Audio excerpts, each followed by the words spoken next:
नमस्कार दोस्तों, OCN network में आपका स्वागत है। अरविंद केजरीवाल के चाहने वालों की लंबी कतार लगी हुई है साहब।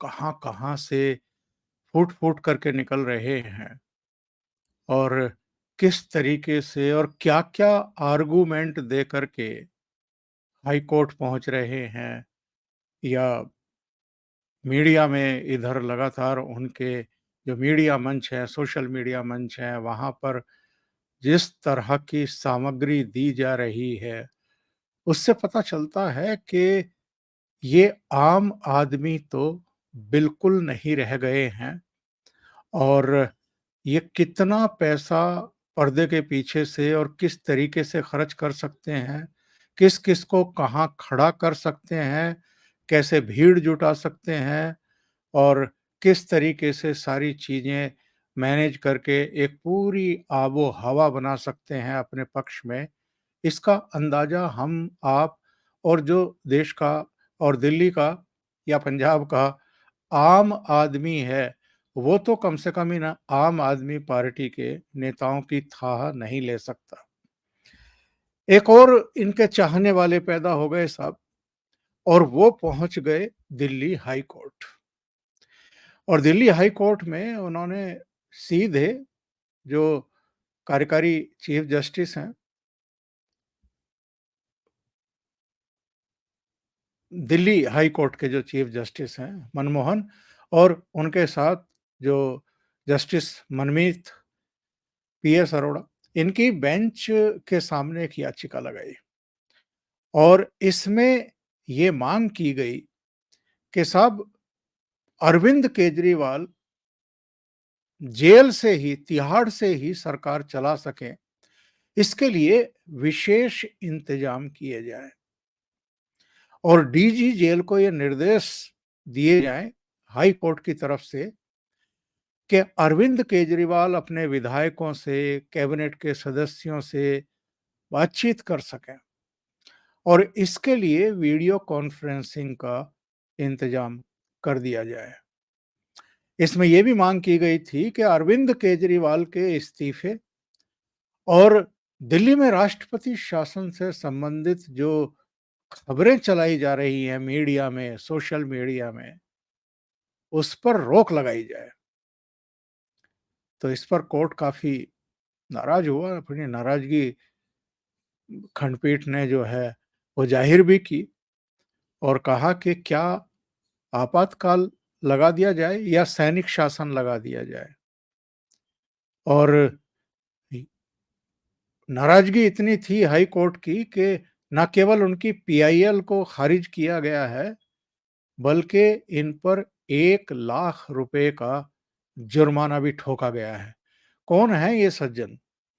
ये एक वकील हैं, इनका नाम है श्रीकांत प्रसाद और हाई कोर्ट ने ये कहा है कि ये जो 1 लाख रुपया जुर्माना लगाया गया है, ये एम्स के खजाने में, एम्स के अकाउंट में आप जमा कराइए। हाई कोर्ट ने ये भी कहा कि हम मीडिया को अपने विचार प्रसारित करने या देने से नहीं रोकेंगे और अरविंद केजरीवाल के जो राजनीतिक प्रतिद्वंदी हैं, वो जो उनके बारे में बयान दे रहे हैं, उन पर भी हम रोक नहीं लगा सकते हैं। और याचिकाकर्ता को बाकायदा फटकार लगाई और ये कहा कि क्या हम आपातकाल और मार्शल मार्शल कानून लागू कर दें जो 1975 में लागू हुआ था। हाई कोर्ट ने कहा कि हम प्रेस या राजनीतिक प्रतिद्वंदियों का मुंह कैसे बंद कर दें। और ये कोई पहली बार नहीं है, इससे पहले भी 2 याचिकाएँ पीआईएल के नाम पर, जनहित के नाम पर जो हैं, वो लगाई जा चुकी दिल्ली हाई कोर्ट में।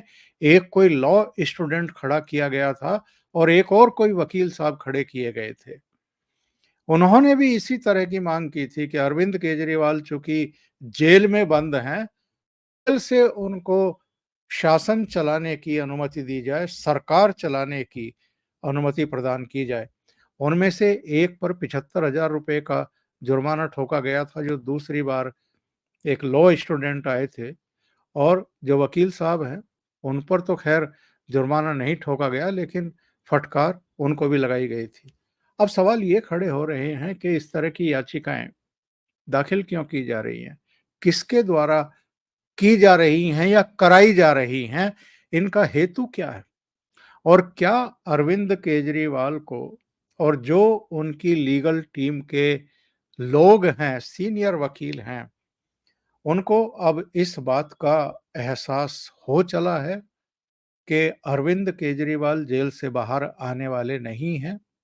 उनको लंबे समय के लिए अंदर ही रहना पड़ेगा और इसलिए इस तरह की बेसिर पैर की मांगे की जा रही हैं, जो अभी तक कभी नहीं हुआ हिंदुस्तान के इतिहास में कि साहब अगर वो बेशर्मी के साथ मुख्यमंत्री बने हुए हैं, गिरफ्तारी के बाद भी, तिहाड़ भेजे जाने के बाद भी मुख्यमंत्री बने हुए हैं। कभी अतीत में ऐसा हुआ नहीं। कोई मंत्री, कोई मुख्यमंत्री, कोई भी गिरफ्तार हुआ है, कोई अधिकारी गिरफ्तार हुआ है तो उसको भी सस्पेंड कर दिया जाता है।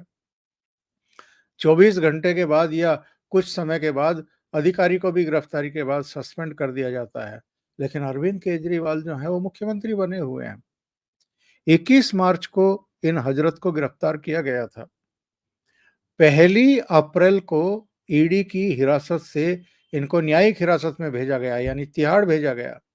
उसके बाद कई बार इनकी याचिकाएं खारिज हो चुकी हैं, जो अलग-अलग जगहों पर लगाई थी इन्होंने।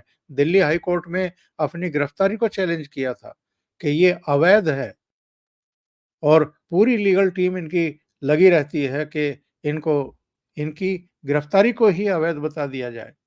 अब वो पूरा मामला सुप्रीम कोर्ट में उसकी सुनवाई चल रही है और सुप्रीम कोर्ट ने बीते कल यानी 7 मई को इस पर लंबी सुनवाई की। सुबह साढ़े 10 बजे का टाइम दिया था कि साढ़े 10 बजे से हम लगातार सुनवाई करेंगे और 2 ढाई बजे तक सुनवाई की थी। उसमें दोनों तरफ के आर्गुमेंट थे और सुप्रीम कोर्ट तो बल्कि एक कदम आगे बढ़ कर के अपनी तरफ से ही उसने ये सजेस्ट किया कि साहब अगर ये अपनी याचिका में ये आर्गुमेंट दे रहे हैं कि लोकसभा चुनाव से ठीक पहले इनको गिरफ्तार किया गया है, तो इनको क्या हम चुनाव प्रचार के लिए अंतरिम जमानत दे सकते हैं? इस पर आर्गुमेंट हो रहे हैं सुप्रीम कोर्ट में और इसको लेकर के सॉलिसिटर जनरल भी, असिस्टेंट सॉलिसिटर जनरल भी, उन सब ने बहुत कड़ा प्रतिवाद किया है और ये कहा है कि साहब आप क्या नज़ीर पेश करना चाहते हैं? क्या नई परिपाटी आप कायम करना चाहते हैं? क्योंकि कल को तो फिर कोई व्यवसायी अगर ईडी के द्वारा पीएमएलए एक्ट में गिरफ्तार किया जाएगा तो वो आ जाएगा सुप्रीम कोर्ट कि साहब मेरा कारोबार प्रभावित हो रहा है, तो मुझे जो है अंतरिम ज़मानत दे दी जाए।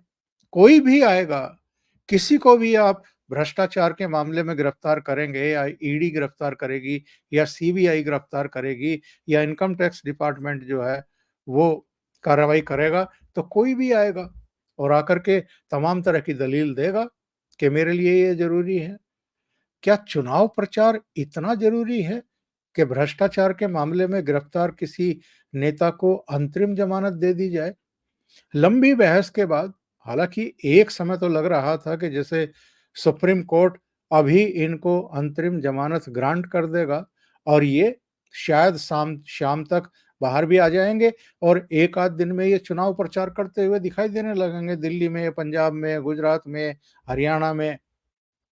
लेकिन जब जिस तरह के आर्गुमेंट तुषार मेहता और एसवी राजू ने सुप्रीम कोर्ट के सामने रखे और इसके जो आगे के लिए खतरे होंगे, उनसे आगाह कराया और अपने प्रोग्राम में कल मैंने एक सवाल भी खड़ा किया था कि क्या अरविंद केजरीवाल के लिए अलग संविधान लिखा जाएगा, अलग संवैधानिक व्यवस्थाएँ की जाएँगी?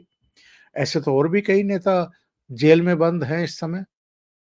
के कविता, जो केसीआर की बेटी हैं, वो भी तो जेल में बंद है, उन्होंने भी याचिका दाखिल की थी।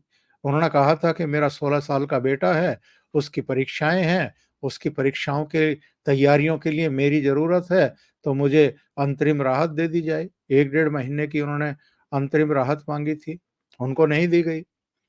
मनीष सिसोदिया इन्हीं के डिप्टी चीफ मिनिस्टर थे और वो पिछले साल 26-27 फरवरी को गिरफ्तार किए गए थे। उनको भी कोई ज़मानत नहीं मिली है, वो भी कहेंगे कि साहब मुझे चुनाव प्रचार करना है, मुझे भी अ, छूट दी जाए, अंतरिम ज़मानत दे दी जाए। ऐसे कितने लोगों को आप सत्येंद्र जैन भी 2 साल हो गए, अंदर ही हैं, उनको भी नियमित ज़मानत नहीं मिल रही है, परमानेंट ज़मानत नहीं मिल रही है। तो एक गलत परिपाटी होगी और हो सकता है कि अन्य राज्यों में और भी इस तरह के राजनीतिक व्यक्ति जो हैं वो अंदर हों, फिर वो भी ज़मानत माँगेंगे। तो ये अपने आप में विचित्र सी एक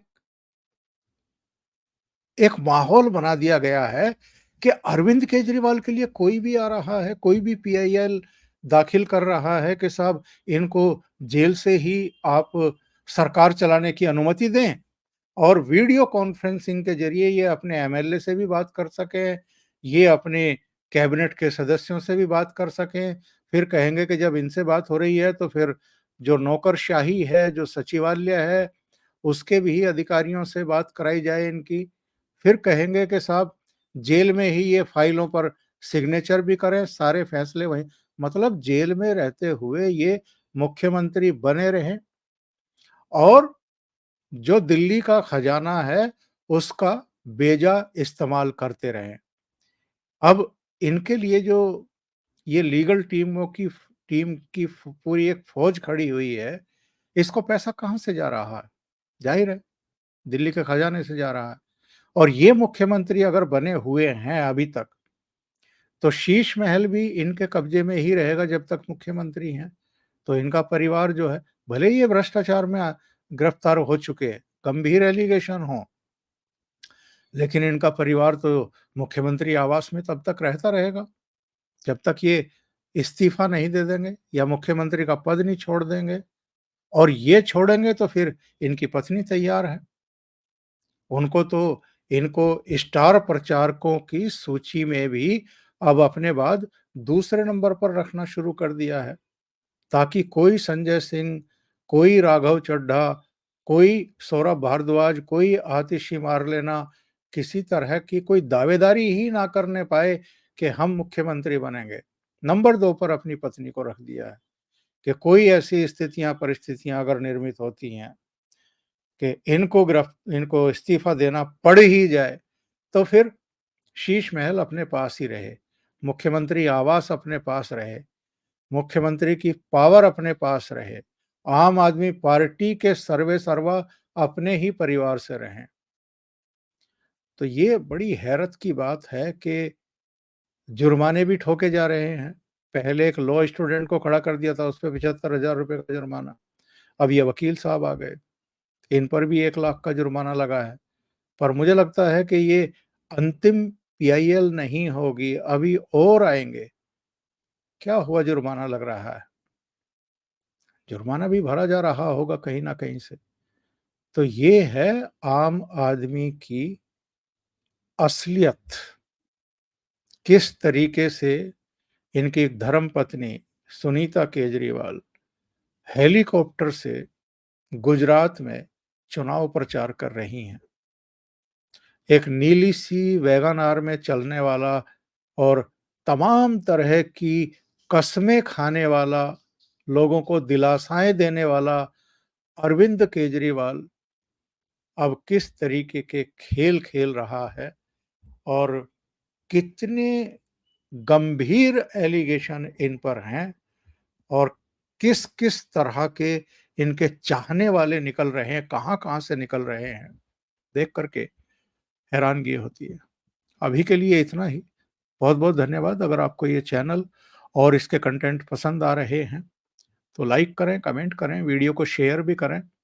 अभी तक अगर आपने ये चैनल सब्सक्राइब नहीं किया है, तो सब्सक्राइब कर लें और साथ में लगे बेल आइकॉन को दबा दें ताकि आगे आने वाले वीडियो और उनके नोटिफिकेशन आप तक पहुंचते रहें। बहुत बहुत धन्यवाद। नमस्कार।